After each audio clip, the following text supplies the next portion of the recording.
यो हो बहसको साथमा गर्भदेखि बलियो भूगर्भ सिमेन्ट। भूगर्भ सिमेन्ट। कामना सेवा विकास बैंक, प्रगतिको आधार कामना सेवासँगको कारोबार।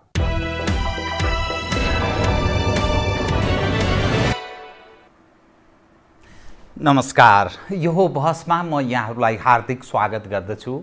जीवराम भण्डारी। आज यहाँहरू सामुन्ने उपस्थित हुनुहुन्छ हिरण्यलाल श्रेष्ठ। उहाँ पूर्व राजदूत हुनुहुन्छ, लेखक, पूर्व सांसद, तत्कालीन नेकपा एमालेका केन्द्रीय सदस्य पनि। मकवानपुरबाट उहाँले सांसदको रूपमा प्रतिनिधित्व पनि गर्नुभएको थियो। मनमोहनजीको नेतृत्वमा रहेको तत्कालीन नेकपा मार्क्सवादी पार्टीमा उहाँले लामो समय व्यतीत गर्नुभयो। सम्पादकको जिम्मेवारी, एउटा लेखकको रूपमा उहाँले र सम्पादकको जिम्मेवारी पनि उहाँले निर्वाह गर्नुभयो। उहाँसँग आज म यतिखेर हामी बडा अप्ठ्यारो अवस्थामा छौँ। नेपालको सन्दर्भको कुरा गर्दा दुई शक्तिशाली देशहरू भारत र चीनको बीचमा हामी छौँ। भारत र चीन बीचको अवस्था अनुकूलको छैन।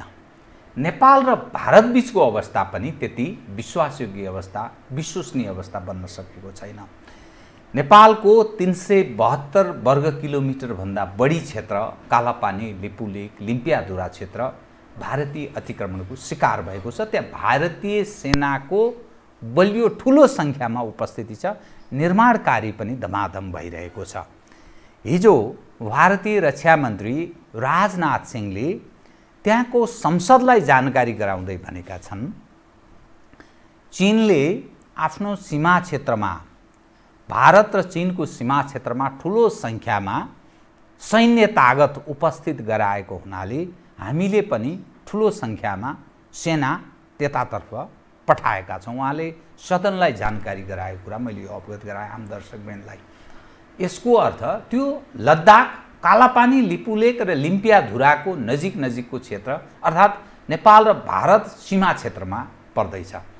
यसले तनावको अवस्था उत्पन्न हुँदैछ है भन्ने अर्थ पनि लाग्छ। किनभने अमेरिकासँग भारतको पछिल्लो समयमा निकै सुमधुर सम्बन्ध, निकटको सम्बन्ध स्थापित भएको छ।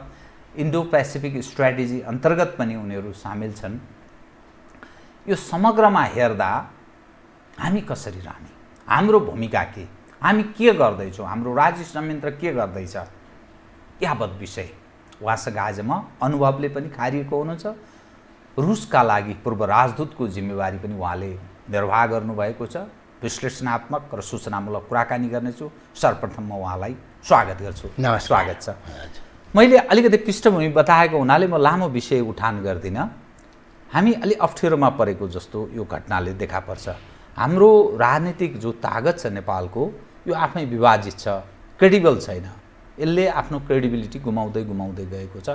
नेपाली जनका माझमा यो अलोकप्रिय छ। यो सिद्धियो भने त सिद्धियोस्, बरु यसले बर्बाद गरेछ भन्ने नेपालीहरूको, म इमान्दारीपूर्वक भन्दैछु, त्यो दृष्टिकोण नेपालीहरूको बन्न थालेको छ। किनभने गरिबी छ, अभाव छ, अशिक्षा छ, सारा छ, त्यसमाथि शासकहरू भ्रष्ट छन्, चरित्रमाथिको प्रश्न छ। यो स्थितिमा तपाईको दृष्टिकोणमा हामीले गर्नुपर्ने भूमिका के, कहाँनिर समस्या छ, कसरी हेरिनुपर्छ? मैले यहीँबाट सुरु गरेँ।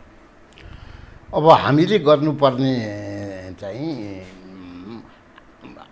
नेपालको पुनर्निर्माण, स्वावलम्बन र आफ्नो खुट्टामा उभिन सक्ने अर्थतन्त्रको निर्माण, यसमा हामी अलि त्यो लामो समय लाग्छ। त्यो तर दिशा त पक्राउनु पर्ने नि, सही दिशा। त्यस्तोमा पनि अल्मलिएको जस्तो बुझिन्छ। अब खास गरिकन अब हामीले रिमिट्यान्समा भर पर्या मुलुक, तर अहिले लेबर क्राइसिस छ, ठाउँबाट ल्याउन सकेका छैन, आउन खोजिरहेछ।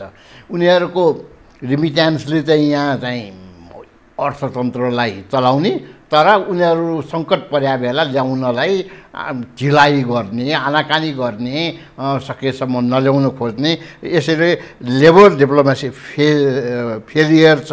अर्कोतर्फ इकोनोमिक डिप्लोमेसीमा अहिले मान्छेले रोगले जोगाउनलाई लकडाउन लगाउने, तर इकोनोमिक क्राइसिस त्यसले चाहिँ ल्याएको छ।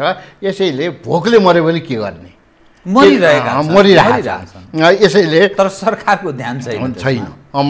यसैले यो समस्या छ। यसैले अहिले अर्कोतर्फ क्लाइमेट क्राइसिस पनि छ। अमेरिका क्लाइमेट ट्रिटीबाट हट्या छ र नेपालमा क्राइसिस चर्को देखिया छ क्लाइमेटमा। जसरी कि भन्नुहोस् हिमालको हिमनदीहरू हिमतालहरू ग्लेसियरहरू। अर्कोतर्फ मलेरियाले उकालो लाग्दैछ किनकि वार्मिङ चढ्दैछ कि हाइटमा पनि मलेरिया देखिया छ।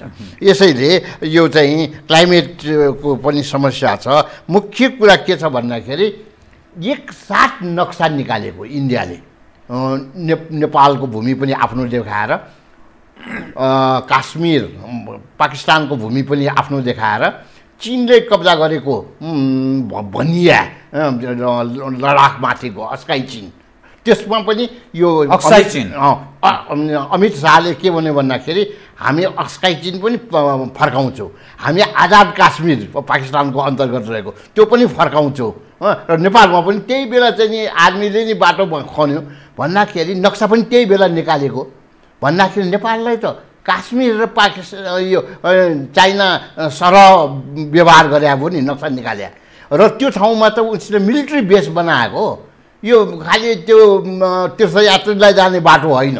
त हामीसँग असल सम्बन्ध छ, नेपालसँग विशेष सम्बन्ध छ, खुल्ला सीमाका कारण भन्ने स्थिति रहेन अब भन्न खोज्नु भयो। अब उनीहरूले के गर्यो भन्दाखेरि नेपाल त नन अलाइन कन्ट्री, नेपाल त दुईटा छिमेकी बिचमा कतैतिर नलागेर बस्न चाहने मुलुक, तर नेपालको भूमि नै कब्जा गरेर त्यहाँ चाहिँ मिलिट्रीको ब्यारेकको रूपमा युज गर्छ। अझ चीन विरोधी प्रयोग गर्न खोज्छ भने नेपालको सन्तुलन त फरेन पोलिसीमा हराउने भयो नि।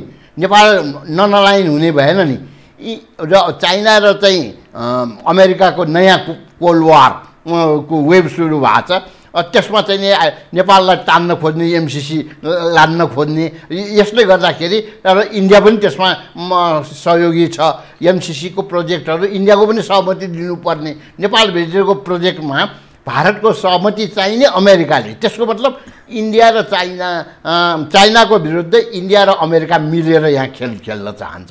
यसैले नेपालमा विभिन्न शक्ति राष्ट्रहरूको युदेखि लिएर चाइनादेखि इन्डियादेखि अमेरिकादेखि फ्रान्स जर्मनी यिनीहरू सबै एक्टिभ हुन थालेका छन् अहिले।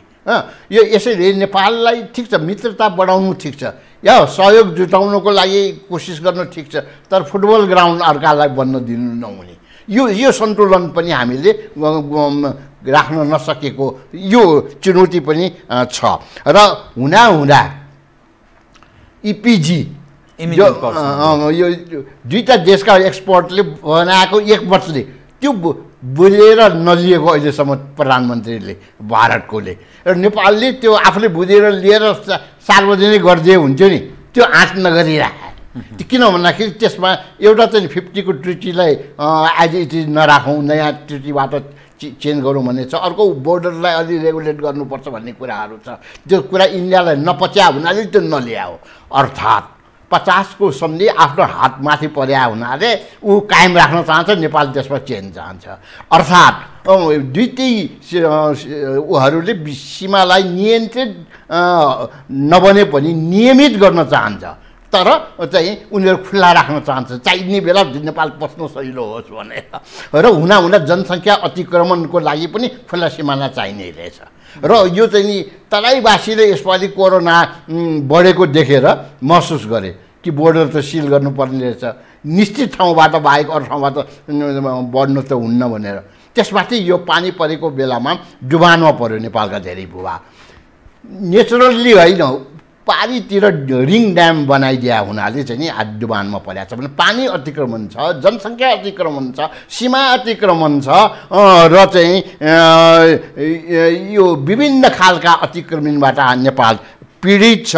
र इन्डियाको पाकिस्तानसँग राम्रो सम्बन्ध नभए हुनाले सार्कलाई फेल गराउनु खोज्दैछ। हुन त अब अस्ति कोभिडको बारेमा रिजनल कुरा गर्यो, हिजो अर्थमन्त्रीहरूको भिडियो कन्फरेन्स भयो, नेपालले प्रयास त गर्दैछ रिभाइभ गर्नलाई। अरू सबै सार्क कन्ट्री चाहिँ चाहन्छ इन्डिया बाहेक, इन्डिया चाहिँ सार्कको ठाउँमा बिमस्टेक पाकिस्तान नभएकोलाई ऊ चाहिँ प्रयोग गर्न चाहन्छ, बढाउन चाहन्छ र बिमस्टेकमा जोइन्ट मिलिट्री एक्सर्साइज गरिकन त्यसलाई सैनिकीकरण गर्ने अभियानमा पनि थालेको छ, जो नेपाल गएन बुद्धि पुर्याएर।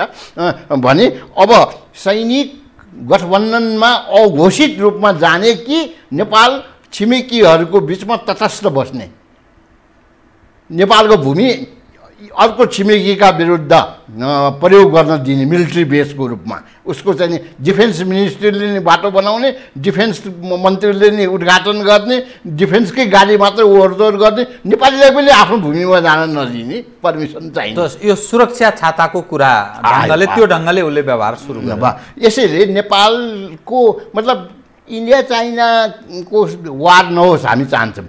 वार भयो भने आफ्नै लामो भूमि छ नि सीमा जोडिएको ठाउँ, नेपालको भूमिबाट नहोस्।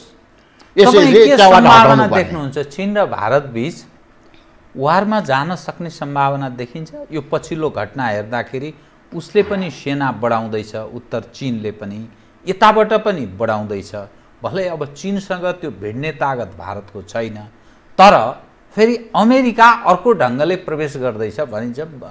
जानकार मानिसहरू यो ढङ्गले बुझ्ने प्रयास गर्छन्। त यस्तो स्थिति पैदा हुँदैछ जसका कारण हामी के भूमिका खेलिरहेछौँ भन्ने एक।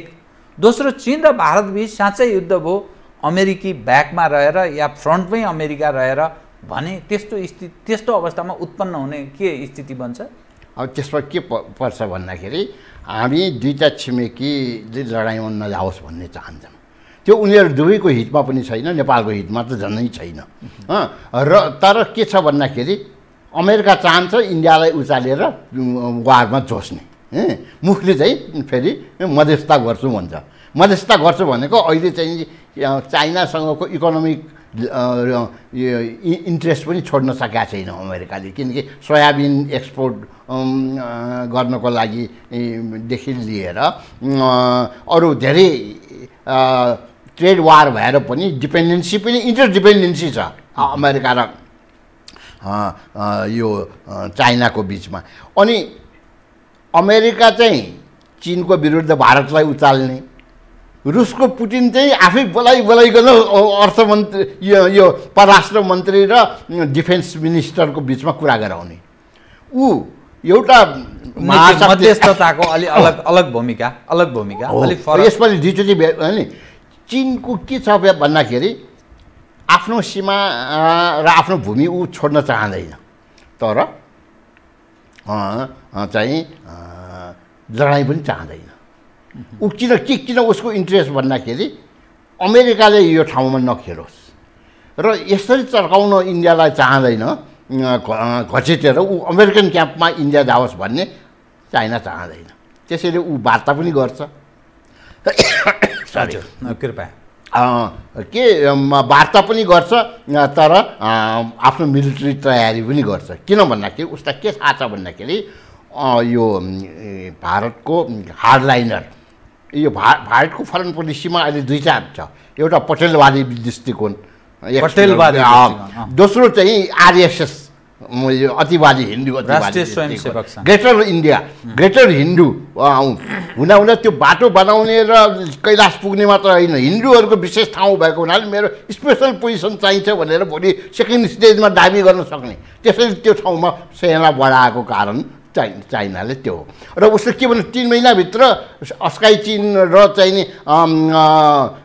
आधार काश्मीर लिबरेट गर्छु, नेपाल त अकुपाई गरेरै बसेको छ। अहिले इन्डियाले वार्ता 20 जना मारेर लात हिर्काएर खोलामा खसाल लिएर मरे पनि भोलिपल्टै वार्ता गर्यो इन्डियाले। किन भन्दाखेरि चाइनाको शक्तिशाली प्रेसर उसलाई परेको छ, हाम्रो शक्तिशाली प्रेसर परेन, त्यसैले हामीलाई वार्तामा ल्याउन नसक्या। हामी के अलि हच्केका भने कमजोर सक्ने कार्ड पनि युज गरेका छैन नेपालले। किन गरेन? त्यो सक्ने कार्डबाट एउटा बडा अलि फरक खालको भाषा तपाईँले प्रयोग गर्नुभयो। सक्ने कार्ड हामीले प्रयोग गरेका छैनौँ, त्यो नजानेर कि त्यो अलि स्पष्ट पारिदिनुहोस् त, अथवा हाम्रो के कारणले हामीले प्रयोग गरेनौँ त्यो अब के कारण हो सरकारलाई सोध्नुहोस्। तर मेरो त पब्लिकली सायद तपाईँ मिडियाबाट पनि भने के अरे उनीहरूलाई यो हिमाली क्षेत्रमा लड्न काश्मीर लडाक जस्तो ठाउँमा लड्नलाई गोर्खाली जस्तो चाहिन्छ। अब नेपालकै भूमि कब्जा गरेपछि त्यहाँबाट कालापानी लिम्पिया धुरा लिपुलेखबाट नहटेसम्म गोर्खा भर्ती बन्द गर्छौँ र तिनीहरूलाई ल्याएर इन्डियन गोर्खालीलाई नेपाली आर्मीमा जागिर खुवाएर राख्छौँ भन्न सकेन। त्यो भयो भने हाम्रो अपरायण हुन्थ्यो र नाखाचालले वार्तामा बस्न हुन्थ्यो। ऊ सक्ने डिप्लोम कार्ड पनि खेलेन भने त्यो गोर्खालीहरूको कार्ड गोर्खा भर्ती केन्द्र बन्द गर्छौँ भनेर नेपालले भन्न सक्नु हाम्रो त्यहाँबाट हाम्रो भूमि हामीलाई असुरक्षित पार्नलाई तिम्रो सुरक्षाको लागि हाम्रो नागरिकलाई जागिर दिने त्यहाँ लडाउने मर्न जान दिने क्यानन फोर्डर भन्छ ब्याटलको पनि अगाडि फ्रन्टमा पठाउँछ त्यो। यसैले यदि त्यहाँबाट हटेन भने गोर्खाली हामी फर्काउँछौँ भन्यो भने नाखाचालले वार्ता गर्न आउनु पर्थ्यो हो। त्यस्तो कार्ड पनि युज गर्न सकेका छैन। हाम्रो अप्पर ह्यान्ड हुने त भिस इन्डियासँग त्यहाँ हाम्रो गोर्खाली हो। त्यो हामीले हाम्रो भूमि असुरक्षित बनायो भने तिम्रो सुरक्षाको लागि हाम्रो नागरिकले काम गर्दैन भन्ने हो। दोस्रो हाम्रै आर्मीमा तिनीहरूलाई राख्ने हो। फेरि हिजो जस्तो अर्को अल्टरनेटिभ नभएको पनि होइन। गल्फदेखि मलेसियादेखि लिएर कोरियादेखि अल्टरनेटिभ जब विश्वको मार्केटमा नेपालीको भइसक्यो। गोर्खा भर्ती नै चाहिन्छ, कन्टिन्यू गर्नुपर्छ। कोलोनियल लेगासीलाई अहिलेको जमानामा 21औं शताब्दी नसाउने कुरा, छिमेकीहरूका विरुद्ध हाम्रो प्रयोग गरिने भन्दाखेरि नेपालको असल छिमेकी नीतिलाई च्यालेन्ज गर्ने गोर्खा भर्ती हो। यो बन्द गर्नुपर्छ भन्ने कुरामा चाहिँ त्यो कार्ड युज गर्न नसक्नु। अर्को कुरा स्पष्ट भन्नुपर्छ, ठिक छ नर्मल्ली नेपालले इन्डिया र चाइनाको बिचमा युद्ध भयो भने तटस्थ बस्छ, पहिले पनि तटस्थ बस्छ नेपाल। अनि त्यो गोर्खा सेना प्रयोग भयो भने चाहिँ के गोर्खा सेना नेपालको विरुद्ध प्रयोग गर्न पाउँदैन। इन्डिया र चाइनाको विरुद्ध, चीनको विरुद्ध, पाकिस्तानको विरुद्ध गरिरहेछ नि। अझ नेपालीमा गीत बनाएर चाइनिजले त्यो पक्रेर लगेका छन् गोर्खालीहरूलाई। 62 पनि फर्क नेपाली भनेर उता इन्डोनेसियामा पनि बजाए सुकार्नले। अर्को त्यो इन्डियाले पनि 62 को वारमा बजाए भन्दाखेरि गोर्खालीलाई एकदम अरू इन्डियन र गोर्खालीलाई बहुत राम्रो व्यवहार गरे। तिमीहरूसँग हाम्रो राम्रो सम्बन्ध भएर पनि किन प्रयोग गर्यो, यो त हाम्रो भनेर उनीहरूले चाहिँ नि त्यस्तो स्थिति बनाएको छ। उनीहरूलाई बुझाएको छ कि यो ब्रिटिसकालीन लिग्यासी हो, खराब औपनिवेशिक उत्तरदान हो। यो चाहिँ नेपालको फरेन पोलिसीसँग नमिल्ने कुरा हो। नेपालले अहिले यसलाई रद्द गर्न नसक्या मात्र हो र भोलि चाहिँ नि चीन शक्तिशाली हुँदै गएपछि, नेपालमा राष्ट्रियताको भावना बढ्दै गएपछि यो चाहिँ खत्तम हुन्छ भन्ने कुरा उनीहरूलाई थाहा छ। खत्तम गर्ने बेला आयो, खत्तम गर्ने बेला आयो। गोर्खा भर्ती केन्द्र बन्द गर्ने बेला आयो होइन।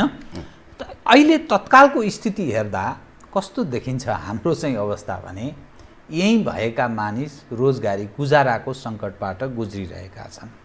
नेपाली युवा जनशक्ति झन्डै 70 लाख जति विदेशमा गुजाराका लागि जान बाध्य छन्। यो कटु पक्ष हो।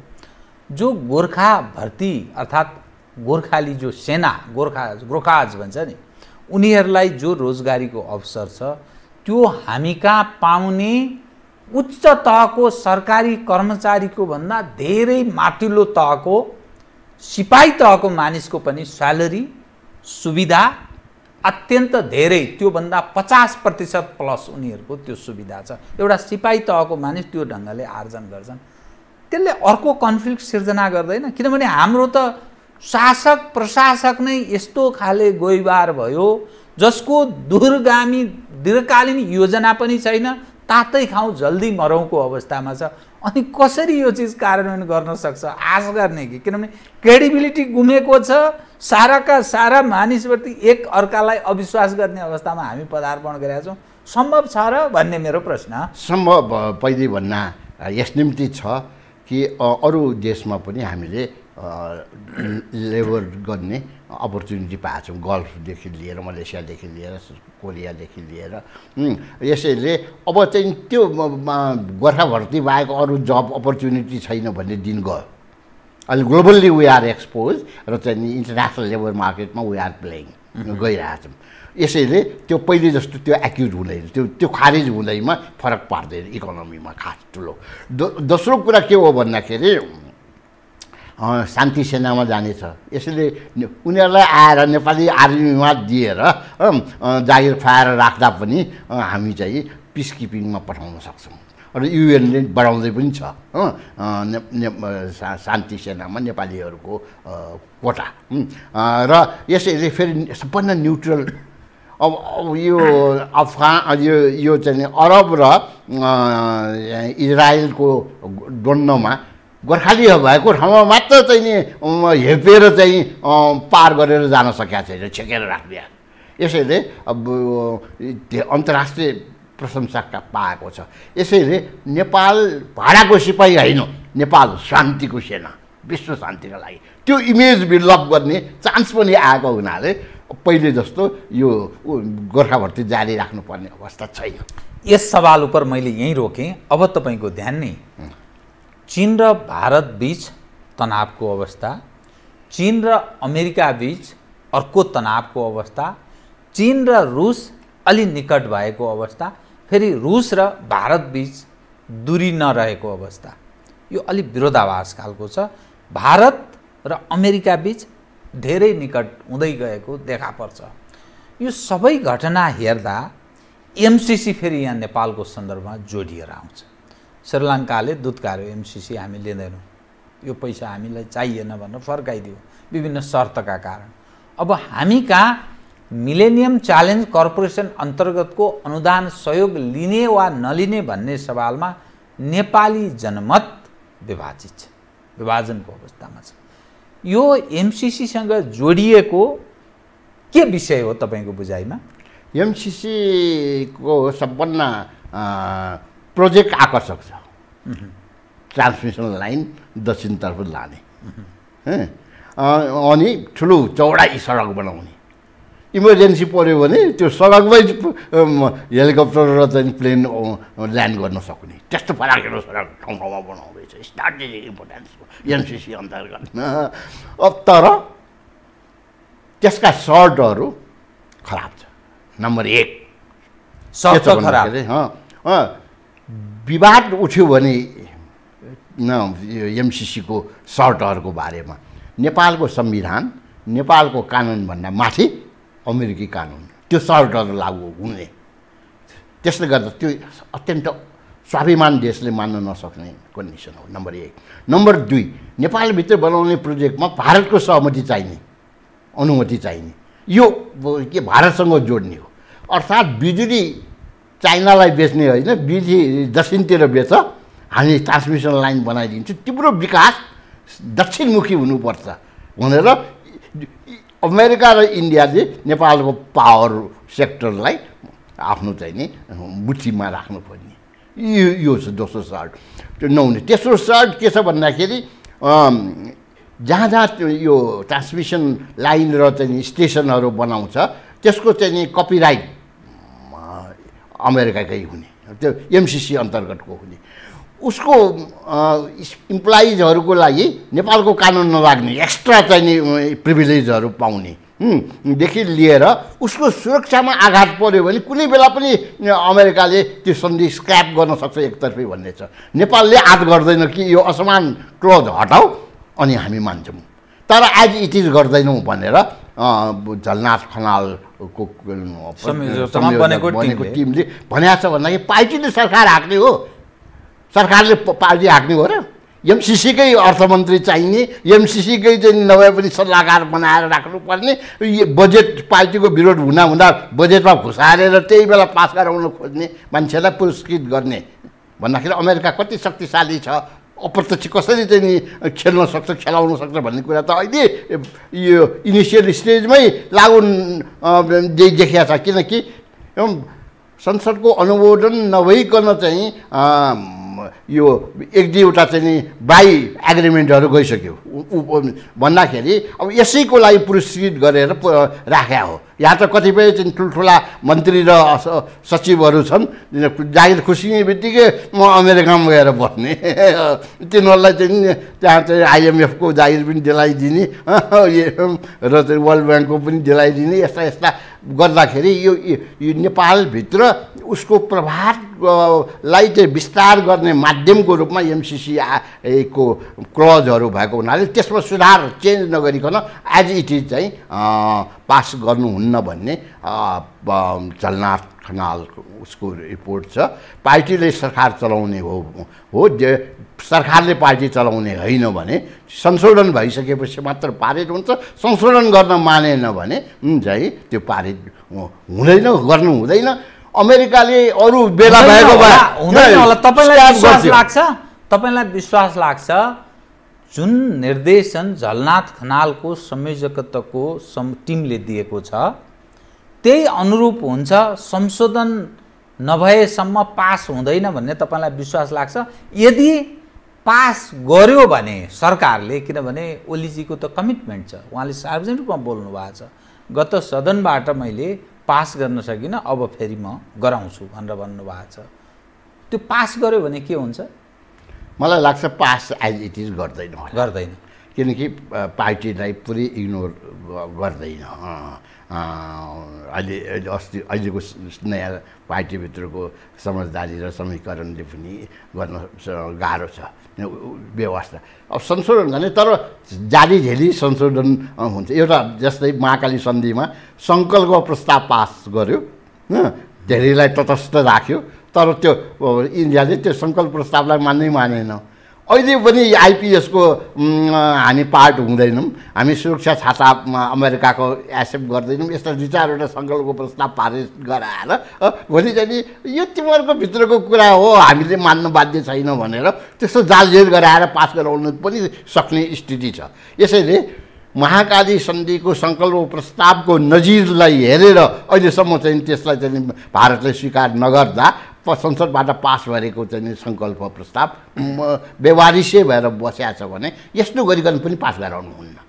गर्नुपर्छ त नेगोसिएसन गरिकन क्लजहरू हटाउनु। नेगोसिएसन बिना जो पहिले सम्झौता भयो त्यस अनुरूप नै पास भयो भने चाहिँ के हुन्छ? त्यो भयो भने त्यसले चाहिँ नि ओलीजी एमसिसीको कारणले सती जानुपर्ने हुन्छ। सती जाने भनेको के? सिद्धिने उहाँको राजनीति अब अवश्य पार्टीभित्रका देशभक्त मेजोरिटी मेम्बरहरूले मान्दैन, मान्य छैन। म यहाँलाई एउटा विषय म स्मरण गराउँ। नेपाल र अमेरिका बीचको सम्बन्ध असाध्यै पुरानो र पहिलो नेपाललाई सहयोग गर्ने देश रहेछ।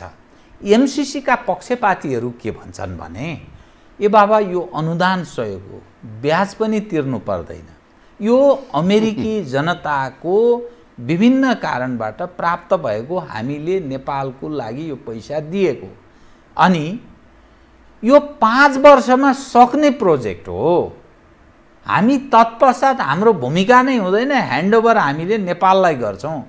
नेपाललाई गरेपछि त सिद्धिको नेपालले ग्रहण गर्छ, आफ्नो ढङ्गले गर्छ। अनि कहाँबाट यो सारा चिज आयो भन्दा नेपालको आन्तरिक राजनीतिमा अमेरिकाको दृष्टिकोणमा पनि बाह्य देशहरू, छिमेकी देश, खास गरी चीनको प्रभावको कारण सत्तारूढ दल विभाजनको स्थितिमा गयो यस सवाल उपर। त्यसैले यो यसको कारण भोलि अमेरिका रिसायो भने त्यसको दीर्घकालीन जुन इम्प्याक्ट पर्छ त्यो थेग्न सक्छ त नेपालले भन्ने एउटा वाट क्वेसन रूपमा रेज गर्छन्। यसलाई के भन्नुहुन्छ? म के भन्छु भन्दाखेरि खम्पा विद्रोहीहरूलाई सिआइएले ट्रेनिङ दिएको मात्र होइन, पैसा दिएर यहाँ चाहिँ नि चीन विरुद्ध हान र फर्क मुस्ताङ एरियाबाट गऱ्यो। तर अमेरिकाको दबाब नमानेर नेपालको सेनाले तिनीहरूलाई निशस्त्र पार्यो र कर्नेल वाङदी त्यसको ग्याङ लिडरलाई गोल ठोकेर मारिदियो। त्यो पनि मुस्ताङबाट भाग्दै गऱ्यो, इन्डियन प्लेनले बाटो देखाउँदै थियो, त्यो लिपुलेक पुगेर उतातिर जान खोज्दाखेरि ढ्याक ठोकेर मारिदियो। नेपालको त त्यस्तो स्ट्यान्ड छ नि भन्दाखेरि यो एमसिसी जाबोलाई एज इट इज गर्यो भने मान्दैन, संशोधन गर्यो। ए बाबा जसले पास गर्ने हो पार्लियामेन्टले उसले चेन्ज फेन्ज पनि गर्न नसक्नु भन्ने हुन्छ र? त्यसो भए चाहिँ त्यो त लादिया हुन्छ। यसैले क्लाइन्ट एग्रिमेन्टको रूपमा होइन, टु सबरेन स्टेटको बिचको एग्रिमेन्ट नेगोसिएबल र चाहिँ रिफाइन गर्न सक्ने, जसले अनुमोदन गर्छ उसले परिष्कार गर्न सक्ने, संशोधन गर्न सक्ने भयो भने एक्सेप्टेबल। यसैले हाम्रो र झलनाथ खनाल कमिसनको भनाइ पनि नगरौँ भन्ने होइन, तर असमान क्लजहरू हटाएर संशोधन र परिष्कार गरिकन पास गरौँ भन्ने हो। मेरो पनि त्यही भनाइ हो। यसैले म अमेरिकाको महत्त्वलाई उसको पुरानो मित्र राष्ट्रको रूपमा मन्जुर छ, तर अनुपयुक्त सर्टहरू राखेको कुरालाई मन्जुर छैन। पहिले पनि आरटिओ एग्रिमेन्ट भएको थियो 50s मा। इन्डिया चाइनाको विरुद्ध इन्डिया, नेपाल र अमेरिका मिलेर बाटोहरू बनाउने, तर प्रायोरिटीमा बिग्रियो। नेपाल चाहिँ इस्ट वेस्ट बाटो बनाउन चाहने, अमेरिका नर्थ जाने बोर्डर बाटो वाच गर्नलाई बनाउन चाहने, चाइना साउथ नर्थ यो उसको सामानभित्र पुर्याउने। इन्ट्रेस्ट बाज्यो। हेर्नुहोस् न, साउथ नर्थ बाटो इन्डियाको प्रायोरिटी, मिड हिलबाट नर्थ जाने अमेरिकन प्रायोरिटी, इस्ट वेस्ट नेपालको प्रायोरिटी। देशभित्र इन्टिग्रेसन हुनु पऱ्यो, मार्केट वाइडन गर्नु पऱ्यो भने। अनि त्यो मतभेदले गर्दाखेरि आरटिओ पनि गयो। भन्दाखेरि यसैले यो नयाँ किसिमको अमेरिकासँगको प्रब्लम होइन। खम्पा विद्रोहमा अमेरिकनको एगेन्स्टमा वाङडीलाई सिहार ठोकिदियो नेपालले। त्यत्रो गुण त चाइनालाई लगाएको छ। अहिले पनि चाइनाको विरुद्ध र इन्डियाको विरुद्ध नेपाल जान सक्दैन। यो चाइनाको विरुद्ध निर्देशित क्लजहरू एमसिसीबाट हटाएपछि अनि हुन्छ। अब अमेरिकाको जो संसारमा जुन खालको उपस्थिति छ नि, अमेरिका फर्स्ट अहिले भन्छ नि होइन, संसारमा त्यति शक्तिशाली देशसँग हामीले भिड्न खोज्दा अथवा उसले भनेको कुरालाई अलिकति नजरअन्दाज गर्दा यसबाट उत्पन्न हुने जो प्रतिक्रिया हुन्छ नि, हामी थ्याक्न सक्छौँ त भन्ने एउटा प्रश्न फेरि जीवित रह्यो। के भन्नुहुन्छ? अमेरिका वरालो लागेको शक्ति हो। अमेरिका को अहिले इलेक्सन आउँदैछ र ट्रम्प आफै विवादित छ। ऊ चाहिँ वर्ल्ड लिडरबाट अमेरिका फर्स्ट भनेर अमेरिकाभित्रै क्यान्डिडेट छ। अमेरिकाभित्र पनि व्हाइटोक्रेसी चलाएर बसेको छ। व्हाइटोक्रेसी, रेसियल डिस्क्रिमिनेसन। यस्तो कमजोर ट्रम्प प्रशासनले एमसिसीलाई रिजेक्ट गर्दैमा केही एक्सन गर्न सक्ने अवस्था छैन। शक्तिशाली अमेरिका हुँदा त वाङडीलाई यहाँ ठोकेर मारिदियो नेपाली उसले, किनकि उसको लागि फर्स्ट त नेभर चेन्ज गर्न सकिँदैन नि। यसैले चिनको विरुद्ध सात समुद्र पारीसँग लागेर चाहिँ नि चिनसँग दुश्मनी गर्ने एमसिसी पास गर्नु हुँदैन। एज इट इज हुँदैन। चेन्ज गरिकन त्यस्तो चाहिँ सुरक्षा इम्प्लिकेसन आउने क्लजहरू हटाएर असमानता, नेपाललाई यो क्लाइन्ट स्टेट बनाउने कुराहरूलाई हटाएर जसले पास गर्नुपर्छ उसले रिफाइन गर्ने, संशोधन गर्ने, परिष्कार गर्ने अधिकार रहन्छ भन्ने कुरा स्थापित भएपछि मात्र चाहिँ एक्सर्साइज भएपछि पारित गर्ने हो। यसैले आउट राइट रिजेक्ट खनाल कमिसनले पनि गरेका छैन, म पनि भन्दिनँ। आउट हामी गर्नै हुन्न भन्दैनौँ, तर असमान क्लजहरू हटाएर गर्ने। मानेन भने मानेन, हामी आफ्नो अरू फन्डबाट पनि त्यो राम्रो प्रोजेक्टलाई लागू गर्छौँ। त्यो के भन्दा रहेछन् भने रक्षा एक्सपर्टहरू खास गरी कुनै पनि देशमा त्यो देशको कति चासो छ, उनीहरूको स्वार्थ कति छ भन्ने बुझ्नका लागि त्यो देशको दूतावासले त्यो राज्यको जो क्षेत्र छ, एरिया छ, जति एरिया र त्यसको विभिन्न खाले चमक धमक दूतावासको, त्यसको बनावट, त्यहाँका स्टाफिङ, एरिया क्षेत्रफल कति ओगटेको छ, यी यावत हेर्दाखेरि त्यो देशले त्यो देशभित्र आफूलाई कति महत्त्वका साथ उपस्थिति जनाउन लागेको छ भन्ने बुझ्न सकिन्छ भनेर भन्दा छन्। त्यस अन्तर्गत हेर्दा भारत, अमेरिका, चीनको पनि, अनि पछिल्लो समयमा बेलायत चाहिँ अलिक विस्थापित भयो। बेलायत आफ्नो नेपालमा धेरै इन्ट्रेस्ट उसको छैन भन्ने अर्थ लाग्छ। यसरी हेर्दाखेरि बहुत ठुलो स्वार्थका साथ उनीहरूको ठुलो लगानी छ नेपालमा। त यसले हामी हिजोका दिनमा यो ढङ्गको बाह्य तागतहरूको यो सिधा कन्फ्लिक्टको स्थिति थिएन, तर यहाँ नेपालको आन्तरिक तागतसँग नै ती विदेशी शक्तिहरू भिडाउन थाले र प्रक्सी प्रकृतिको वार नेपालको राजनीतिक दलहरू एकअर्कालाई भिडेर विभिन्न गुट उपगुटको कुरा, यो पक्ष वा उपपक्ष जो भइरहेको छ, यो चाहिँ खतरनाक अवस्था हो। यो चाहिँ मुलुकको अधोगति पतनोन्मुख अवस्था हो है, जहाँ सर्वसम्मत खालको नेतृत्वको अभाव हुन्छ, नेतृत्व पंक्ति विभाजित हुन्छ, मुलुक उप हेर्ने दृष्टिकोणमा विभाजित हुन्छ। यो बडा खतरनाक हो भन्ने दृष्टिकोण बनाउँदा रहेछन्। तपाईको आफ्नो अनुभवले एज एउटा पूर्व राजदूत, राजनीतिक हिसाबले पनि तपाईँ बुझेकी मानिस, लामो अध्ययन अनुभव पनि गर्नुभयो, मनमोहनजीको नेतृत्वमा तपाईँ काम गरे व्यक्ति अनि एउटा पुरानो सम्पादक, एज ए होलमा यसलाई कसरी हेर्नुहुन्छ? पक्कै हो। अब पहिले रुसको ठुलो दूतावास बन्दा पनि र त्यहाँ निर्माण सामग्रीहरू के बक्साका बक्सा आउँदाखेरि यहाँ चाहिँ चर्चा चलाएको थियो, रुसलाई यत्रो ठुलो चाहिँ किन चाहियो। अब तपाईँले इन्डाइरेक्टली भन्नुभयो अमेरिकाको ठुलो कम्पाउन्ड छ, सारा इक्विपमेन्ट भएको, त्यो किन त्यत्रो ठुलो चाहियो र इन्डियाको त पहिलेदेखि ठुलो छँदैछ भन्दाखेरि यी के छ भन्दाखेरि अब रसियाले किन बनायो ठुलो भन्दाखेरि रसियामा इन्दिरा गान्धी यिनीहरू हुँदाखेरि इन्डियाबाटै उसले चाहिँ नि दक्षिण एसियालाई चलाउँथ्यो। जब चाहिँ इन्दिरा गान्धी पतन भएर मोरारजी देसाईहरूको अरूहरूको सरकार आएपछि इन्डियामा अमेरिका यो रसियालाई गाह्रो भयो। त्यसपछि यहाँको एम्बेसीले दक्षिण एसिया हेर्न थाल्यो। अमेरिकाले पनि यस्तै हो, इन्डियामा फेभरेबल भएको बेला चाहिँ नि इन्डियाबाट चाहिँ दक्षिण एसिया हेर्छ, इन्डिया फेभरेबल नभएको बेला यहाँको ठुलो दूतावासले त्यो कन्ट्याक्टहरू डेभलप गर्दै खेल्ने खेलाउने इन्फर्मेसन राख्ने काम चाहिँ गर्दो रहेछ। त्यसैले नेपाललाई चाहिने भन्दा ठुलो स्केलको राजदूतावासहरूको पछाडि त्यो चाहिँ उद्देश्य, त्यो मोटिभ, त्यो चाहिँ नि गतिविधि गर्ने कुरा त यो ओपन सिक्रेट कुरा छ।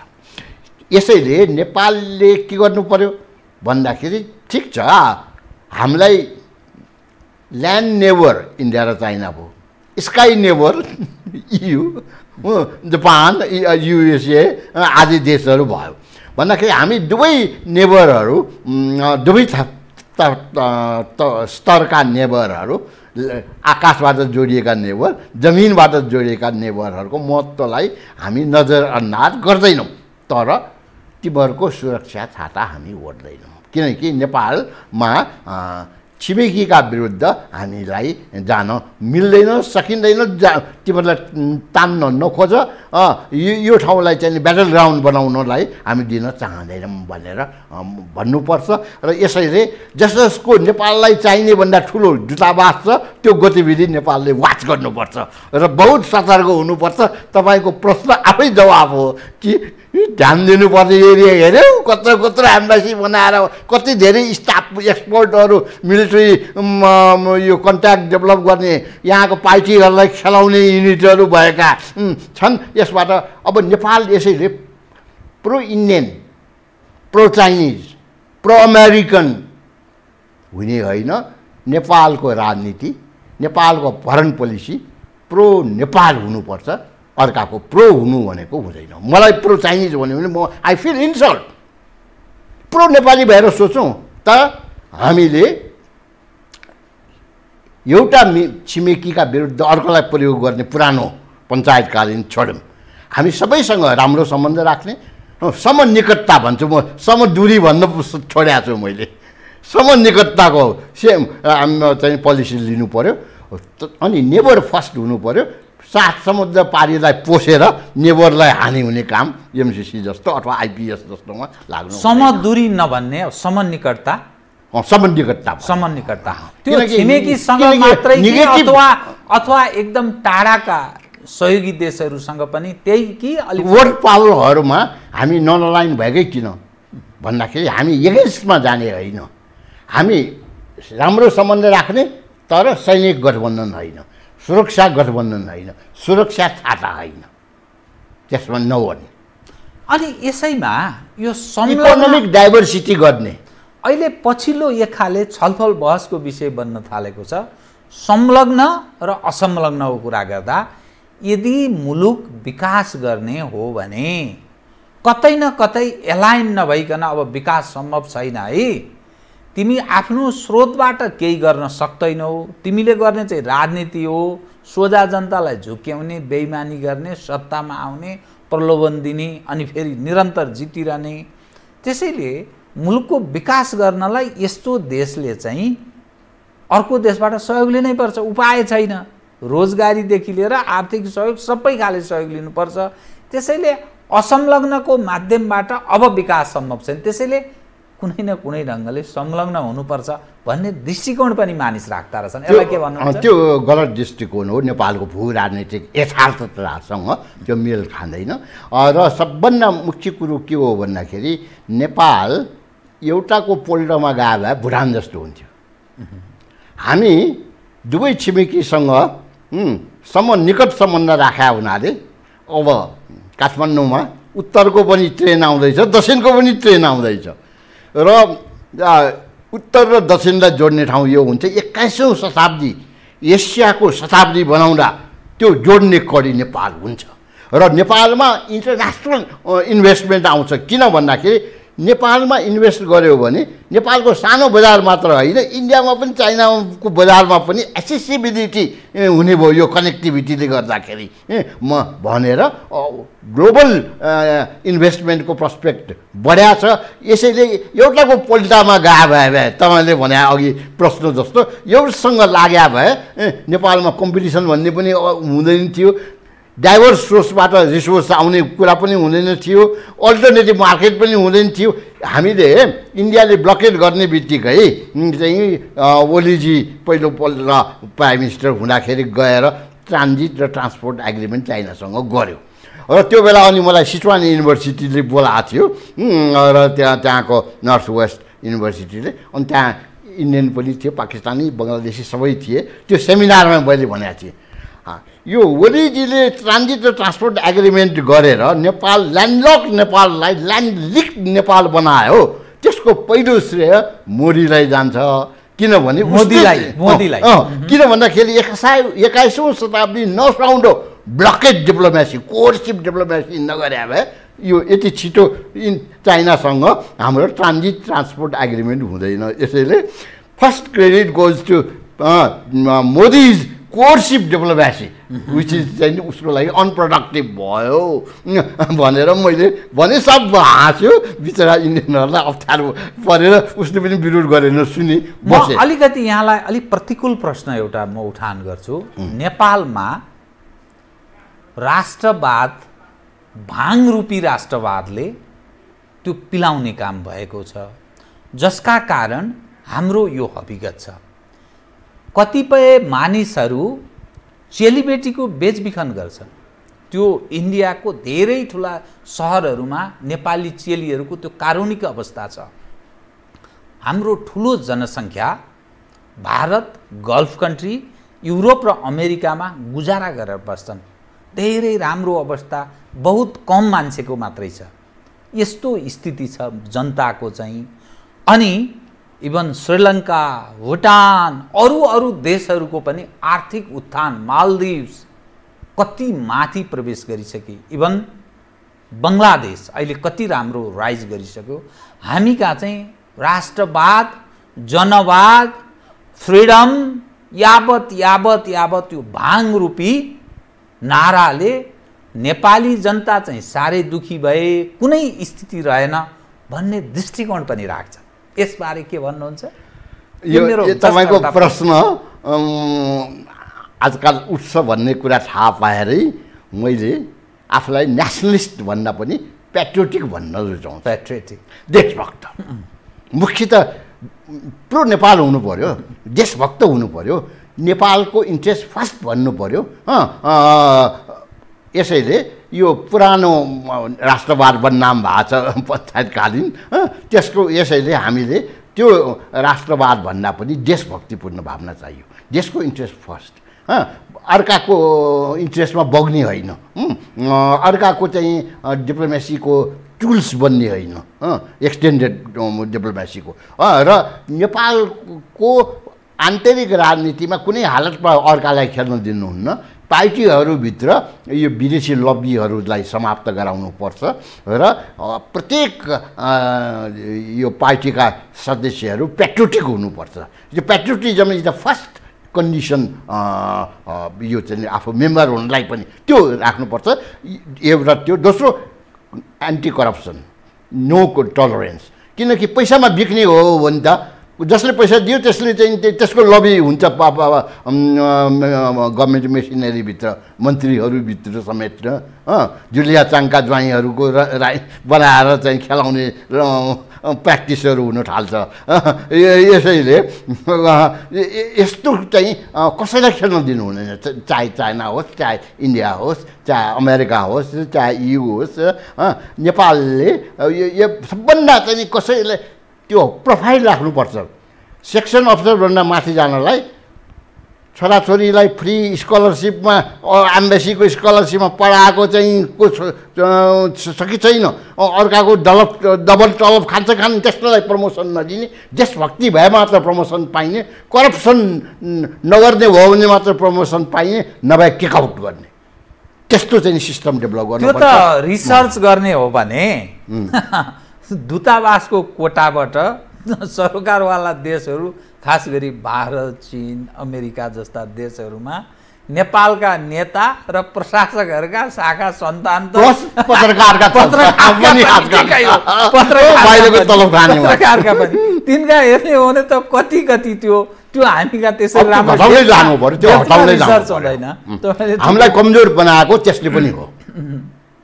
अब यो सवाल के रह्यो भने नि, हामी कहाँको स्थिति हेर्दा नारा देशभक्तिको पनि लाग्ने गर्छ, राष्ट्रवादको पनि लाग्ने गर्छ। यस्तै नाराका कारण यसैमा मात्रै हामी रुमलिरहेका छौँ। तर मुलुकको यो अवन्नति, यति कन्तबिसोक अवस्था नेपाली जनको अब हुँदा यो सारा चिज चाहिँ हामी केही गर्न नसक्ने अवस्थामा त्यो कार्यकारी अधिकार पनि यो हाम्रो नेतृत्व पङ्क्तिले प्राप्त छ कि छैन भन्ने प्रश्न जस्तो उठ्न थाल्यो। अनि त्यसो होइन, नक्सा निकाल्दाखेरि जसरी एक भयो पार्लियामेन्टमा, मधेसवादी दलले पनि भोट हाले, त्यसले देख्छ कि नेपालमा चाहिँ राष्ट्रियता कमजोर छैन। अब त नयाँ कोही प्राइम मिनिस्टर आयो भने पनि त्यो नक्साले हट्न सक्दैन। पोइन्ट अफ नो रिटर्नमा पारिदियो भने नेपाल बलियो छ। त्यति मात्र होइन, अहिले यो ओपन बोर्डरलाई रेगुलेट गर भन्ने आवाज तराईमा उठ्न थालेको छ। अहिले चाहिँ के छ भन्दाखेरि बाहिरिया आएर हामीलाई हालिमाली गर्न थाल्यो। रैथाने मधेसको इन्ट्रेस्ट हेर्नुपर्छ, यो चाहिँ जनसङ्ख्या अतिक्रमणबाट आएकाहरूलाई हुँदैन। त्यहाँ हाम्रो चेलीलाई 8 वर्ष पर्खनु पर्ने नागरिकता दिनलाई बिहा गरेर गएकाले नेपालमा आउने बित्तिकै दिएर उप प्रधानमन्त्री उपराष्ट्रपति समेत बनाउन पाउने, यो गर्नु हुँदैन भन्ने कुरा त मधेसमै उठाउन थाल्यो। यसैले तपाईँको त्यो नेगेटिभ कुरा को अलि म्याग्निफाइड चित्रण भयो। यथार्थता भन्ने हो भने नेपालको राष्ट्रियताको चुरो बलियो छ। नेपाली जनता देशभक्त छन्। तराइयनहरू अङ्ग्रेजसँगको युद्धको बेला पनि पहाडिया सिपाहीले लड्यो भने रासन पानी खुवाउने त मधेसकै थिए। यसैले उनीहरूको राष्ट्रियतामाथि कसैले प्रश्न गर्ने कुरै आउँदैन। यसैले अब नेपाललाई पहिले जस्तो हेप्न सक्दैन, चेतनाको स्तर बढ्यो। यो यहाँ के सोच्यो, नयाँ जेनेरेसन त खाओ पियो मोज गर्यो चाहिँ युवाहरूले गर्दैन भन्थ्यो। ब्लकेट बेला पेट्रोलमा चाहिँ हामीलाई पनि देऊ भने इन्डियन एम्बेसीले भन्दा बोतल पेट्रोल लिएर पेट्रोल मागे पेट्रोल दिन्छु तर देशको स्वाभिमान दिन्नम भनेर एम्बेसी अगाडि प्रदर्शन गर्न गए नि। नेपाली युवाहरूमा पनि देशभक्ति छ। अहिले पनि चाहिँ के छ भन्दाखेरि यति सेन्सिटिभ युवा वर्गहरू छन् कि चाहिँ अन्यायलाई नसहने, विसङ्गतिलाई एक्सपोज गर्ने, एकदम चाहिँ पार्टीमा नलागेका जागरुक युवाहरूको जमात पनि देशका छ। पार्टीभित्र पनि नेताहरूलाई आफ्नो आफ्नो पार्टीभित्र र्याखराख्ती पारेका छन् युवावर्गले। यसैले नेपालमा राष्ट्रियता कमजोर छैन, राष्ट्रियताको चुरो बलियो छ। फेरि एउटाले दमन गर्यो भने अर्को नेबरले साथ दिन्छ। ब्यालेन्स र काउन्टर ब्यालेन्स गर्न सक्ने जियोपोलिटिकल सिचुएसन छ। यसैले नेपाल चाहिँ चुप लाग्नुपर्ने अवस्था छैन। अब अमेरिकाले बढी हेपे भने पुटिनलाई बोलाउनु पर्यो नेपालमा। इस्ट वेस्ट ट्रेन चाहिँ नि पहिले पनि इन्ट्रेस्ट राखेको थियो, त्यो चाहिँ उनीहरूलाई दिनु पर्यो। फेरि नेपालमा त्यस अनुरूपको हाम्रो नेतृत्वले भूमिका खेलेको छ, खेल्छ।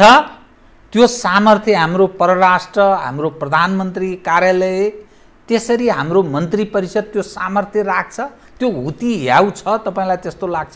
अधिकांश युवाहरू देशभक्त छन्, केही दलालहरू होलान्, केही चाहिँ नि के छ भन्दाखेरि मन्त्री हुन पायो भने, मौका पायो भने चाहिँ नि अडान छोड्ने होलान्। तर त्यो अल्पमत हो, बहुमत चाहिँ सबै पार्टीभित्र देशभक्तहरूको। म कार्यक्रमको ठिक अन्त्यमा आएँ कि एउटा विषय चाहिँ कालापानी लिपुलेक लिम्पियाधुरा, ठिक छ, हामीले नक्सा जारी गरौँ।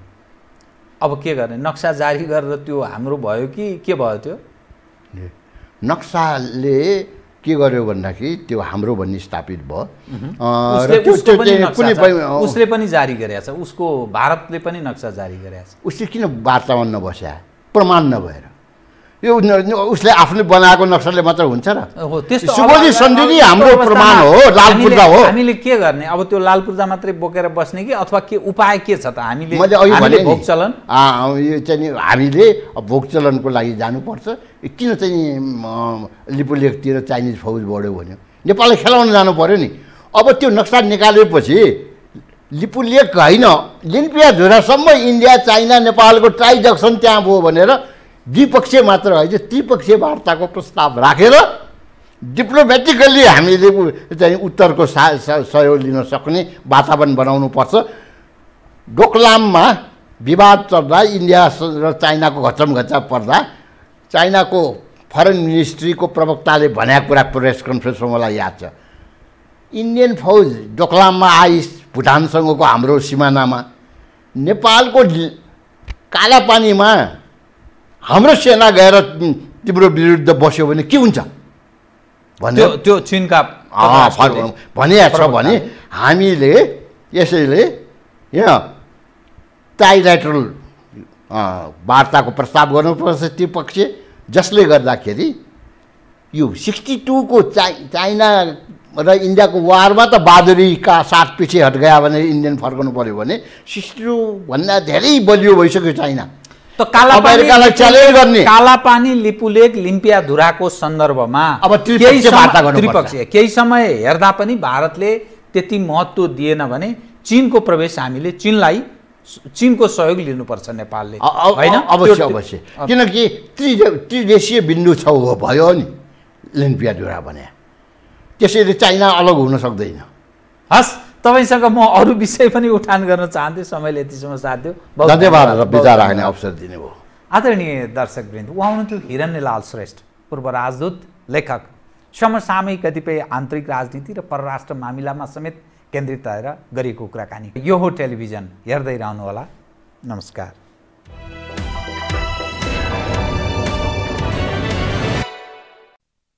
यो हो बहसको साथमा सर्वैदेखि बलियो भूगर्भ सिमेन्ट। भूगर्भ सिमेन्ट।